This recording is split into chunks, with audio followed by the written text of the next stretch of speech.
welcome back to another episode of Guitar Talk with Todd here at Todd Beebe Music. Thank you all so much for checking in and joining me again today. Please hit that subscribe button in the lower right hand corner. You know I appreciate it. Help me out. And as always, thank you to each and every one of you that does subscribe to this channel. I love having you all on board with me. And you know I appreciate all of you. So thank you so much. Find me on Facebook at Todd Beebe Music.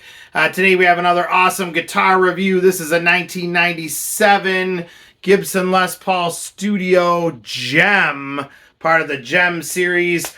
We've talked about this a lot on this channel. A lot of people look down on Les Paul Studios and get a little bit of that snobbery going on as they maybe start to get into standards and customs and custom shop models and higher end Les Pauls.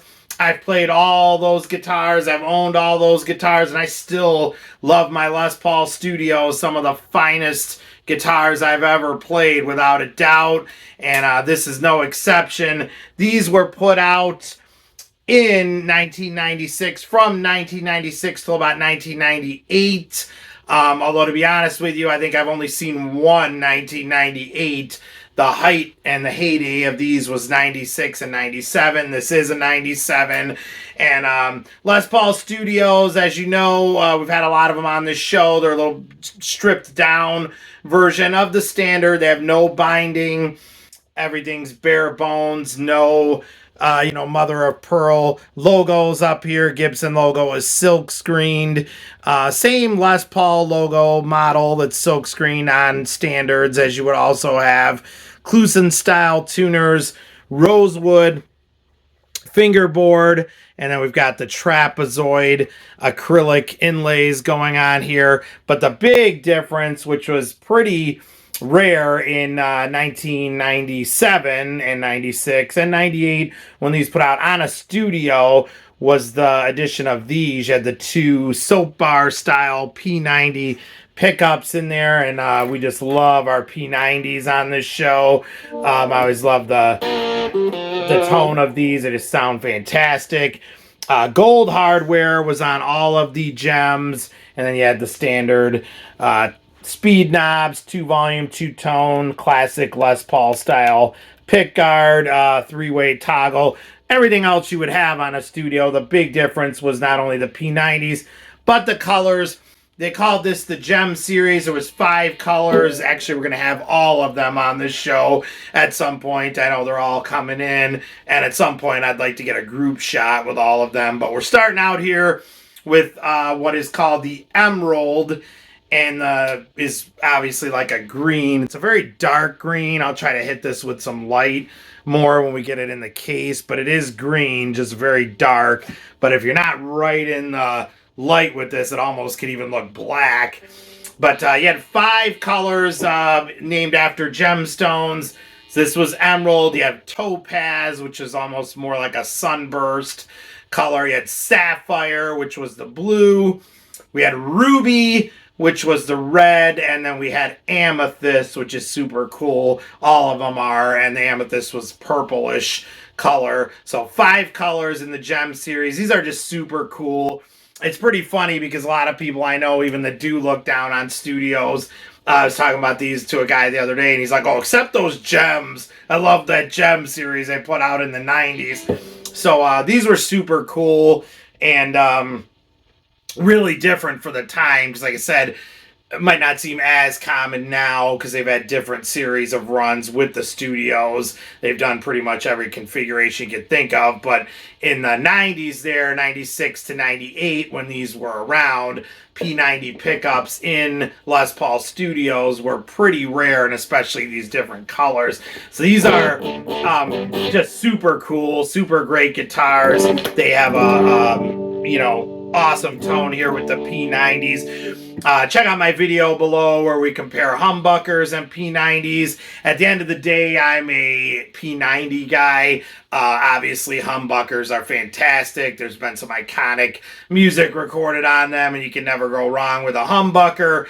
But again, humbuckers bucked the hum of this.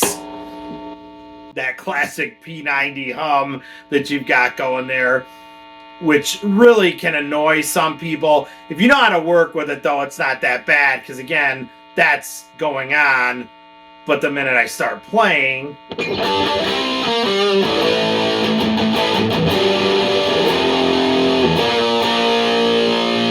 can't even hear it. It just covers it up. So, you know, maybe in between songs or something on stage that's going on, but, you know, cut the volume and you're fine. So that never bothered me at all, but that's originally why humbuckers bucked the hum and got rid of that hum, and that's why those were invented. And they've obviously become iconic too. I love them both. And don't get me wrong, I'm not slamming humbuckers. I have a ton of humbucker guitars and I just love them. But if I had to pick, and I've said this before, my all-time favorite Les Paul is the 54s with just the stop bar, no tune-o-matic, 2 P-90s strung up and you're done. So any form of like the 56, which obviously would be more like this is, but without the binding, with the 2 P-90s and the tune-o-matic and whatnot on here. I just love anything with a P-90 configuration on a Les Paul. You can do some awesome things with these. So you can get your nice chunky, jazzier tones with this.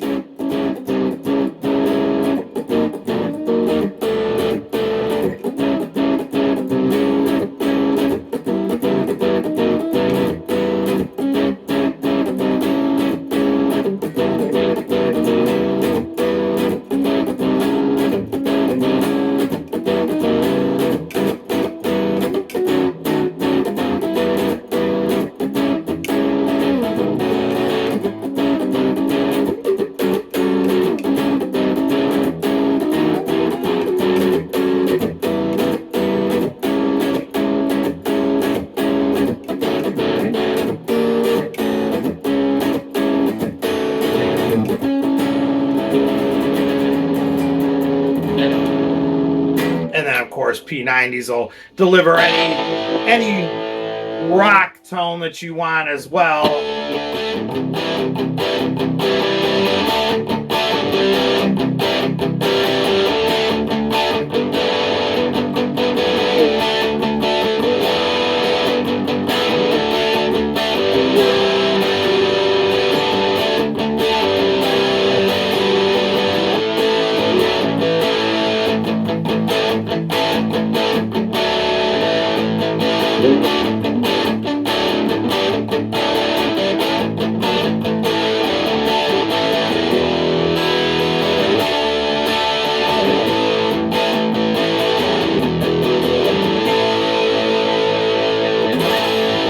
I love P-90s and I love this gem series. I'm going to go on record as saying out of all the studio models out there, and I love all of them. I've played a ton of them.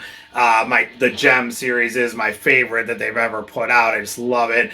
90s Gibson Les Paul Studios, you'll hear a lot of people refer to those as a lot of times when they're talking about this studio plays great. It's just like the 90s Les Paul Studios.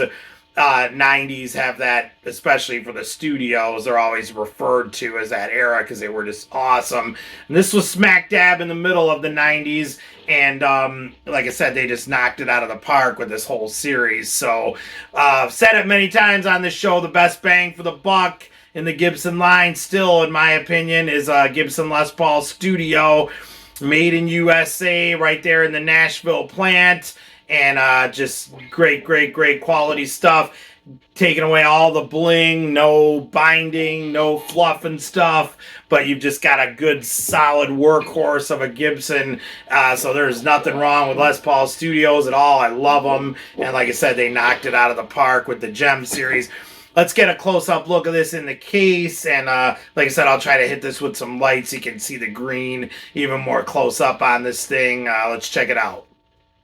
All right, so here is the case for the 1997 Gibson Les Paul Studio Gem in emerald green. Obviously, I say this every time these cases come up. We love these cases on the show. The Gibson USA 90s brown cases, one of my all-time favorites. I just love these cases. They've kind of gotten back to this style with the newer stuff. This is being filmed in 2024. So Gibson's newer cases in recent years remind me of these. Not quite on this level, in my opinion, but it's pretty close. But I just love these 90s cases. I just think they're great. And this was great stuff. And obviously, period correct.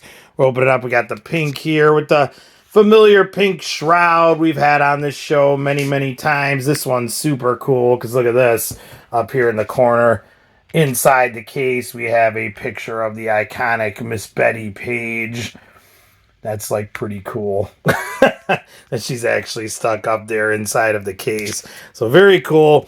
Pink shroud here. We're going to pull this back. And there she is in the awesome green. Let's see if we can hit this with some light here so you can get some idea of exactly how bright this is, or how green this is, I should say. All right, look at that. So with that green in there, wow, we're getting like a weird strobe effect too. That's interesting. You can actually see the wood grain through this, but that is definitely green. You can see the split maple top right there, and that is emerald green. Wow, it's interesting when you hit this on the strings, you get a real strobe effect. We're having fun here, YouTubers, but anyways, you can see that it's definitely a greenish color there, and that is what they had for the Emerald series on these. Okay, let's cut this off for now, and might come back to that, but let's just check out the rest of the guitar. Okay, so getting right in here, we got the two iconic P-90s like we talked about. Boy, this thing has some dust underneath it. We're going to have to clean this up. And all gold hardware. They did this on all of the gems. So you've got the gold Nashville style 2-pneumatic bridge and the gold stop bar tailpiece. Gold speed knobs there, 2-volume, 2-tone, the classic Les Paul pickguard, 3-way toggle. Like I said, pretty much everything you would have. Maple top there on a mahogany body, but no binding. Everything you would traditionally have on a Les Paul Studio. Big difference being in 1997, these P-90 pickups, soap bar style, were a lot rarer to see in studios, and that green color or any of the gem colors that were featured in this series were pretty rare. Rosewood fingerboard with the acrylic trapezoid inlays there, coming up to the Gibson headstock. Gold hardware there with the Gibson silkscreen logo, and Clusen style tuners, which you're going to flip over and get here in a second. I do know that truss rod cover has been replaced. It is an official Gibson truss rod cover. It's got the bell shape. That's how you know. But these all came out with, at that time, they would always put the studio logo with the cursive font on there, so that's how you would know. So a lot of people replaced those because they didn't like the studio font on there. I know a ton of people that did this and just replaced them with a plain truss rod cover, and that's exactly what's going on here. But it's still fine, in my opinion. That's authentic Gibson stuff. That is a Gibson truss rod bell-shaped cover. It just doesn't have the cursive studio font on there, and all of these gems in that series put out between 96 and 98 would have had that. All right, let's flip this over, get a look at the back. All right, there is our Clusen style gold tuners there, definitely period correct, and that's what came on these. And Gibson Deluxe on the back of those, like you would always see. Gem Series Emerald, that stamp is on the back of every one of the in this series. So you know, you would definitely get that on all of those, the ones that would say Ruby or Topaz or Amethyst or whatever it happened to be. Sapphire, this obviously is Emerald, so every one of those is stamped on the back. That's how you would know. And then we have the mahogany neck here, going down to the mahogany body, and got the control cavity there for the 3-way toggle and the control cavity for the 2-volume, 2-tone. All right, let's flip this over, get a look at the sides like we always do. All right, so there is our gold plate for the output jack, going along with matching all of the gold hardware. That is original, and you can see there it's getting some aging going on, which just looks cool. Nothing wrong with that. There is our strap button, which obviously is a replacement. That is a shallower without a doubt. But as always, we are powered by Straptight on this show. Stop dropping your guitars. Stop altering your guitars. Throw on a Straptight and you are done. So check out our friends at straptight.com.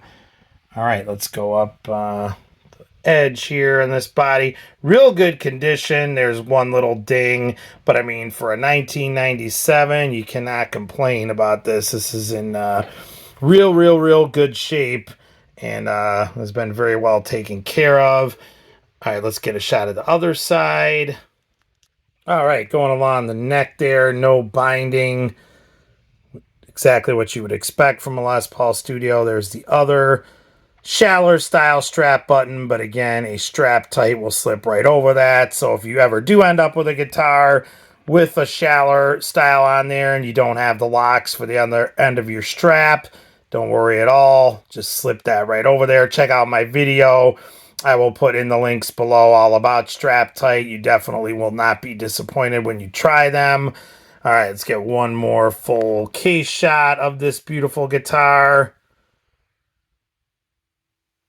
Okay, so I'm hitting this with the light one more time here from up above. And still looking very dark there, though. That emerald green is definitely a dark green that they used for this. But still looking awesome. The 1997 Gibson Les Paul Studio Gem in emerald green. Okay, so there is the 1997 Gibson Les Paul Studio Gem in emerald green. Let's take this for a test drive and get some great tones out of these P-90 pickups here on this awesome Les Paul Studio Gem. Here we go.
Okay, so there she is, the 1997 Gibson Les Paul Studio Gem in emerald green. What do you guys think? Please comment below. Have you had one of these? Have you played one? Do you want one? Have you seen them? They're just awesome, awesome guitars. What do you guys think? Or comment. Do you have a Les Paul Studio that you love? Or any Les Paul, Gibson, anything related to anything we're talking about? Please comment below. Let me know what you guys think. Please hit that subscribe button in the lower right-hand corner, you guys. You know I appreciate it. Help me out. Find me on Facebook at Todd Beebe Music. And we will see you all again. Thank you so much for joining me again. Stay safe and love your dogs. Take care.